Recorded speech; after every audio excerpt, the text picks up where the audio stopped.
When you live alone like I do, you need to pay attention to the amount of perishable food you buy. It's not like when I was growing up with 8 brothers and sisters. My mother brought any food, it disappeared in no time. But the other day I stopped at a vegetable stand and I know exactly what I bought. 4 plums, 2 apples, and 2 peaches. I put them in the back seat on the floor, and when I arrived home, the bag was empty. Everything had rolled out. So I knew that I had 4 plums, 2 apples, and 2 peaches, so I searched until I found them. Then I got back in the house, and I had 3 peaches, 2 plums, and 2 apples. Back out to the car, and somehow, I don't know how, one of the plums had rolled under the seat again. And I found it, and life was good. I lived happily ever after. Why am I telling you this? It's because when I started thinking about the gospel story today, it's all about losing things and finding things.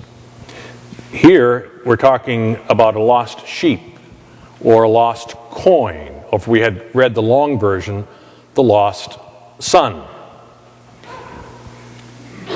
It's really not about the sheep or the coin or the son. It's really about the finder. It's about the shepherd. It's about the woman. It's about the father. In all 3 parables, I meant to really give the same lesson, that the finders represent God. And God is making the statement that I go out and search for what is lost.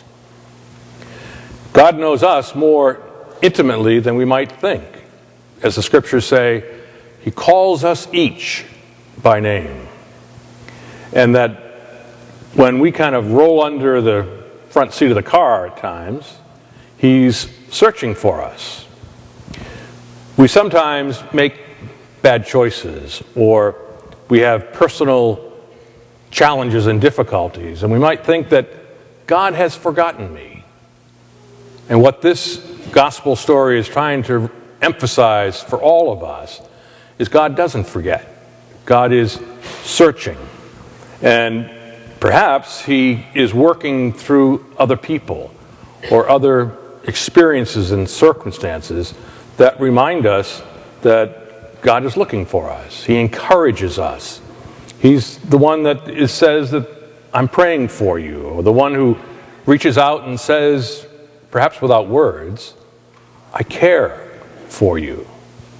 They are the instruments, really, of God's peace and searching in our lives.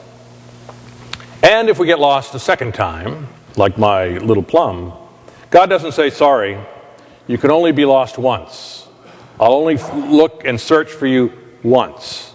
No, it's over and over and over again. Remember when you were a kid and you played hide and seek?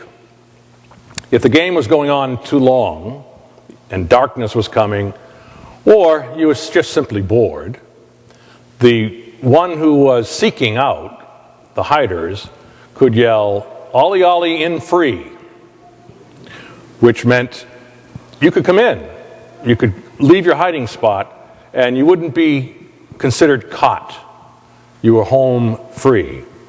And maybe the gospel story is saying that the Lord yells out to all of us, "Ollie, ollie, in free. You can always come home."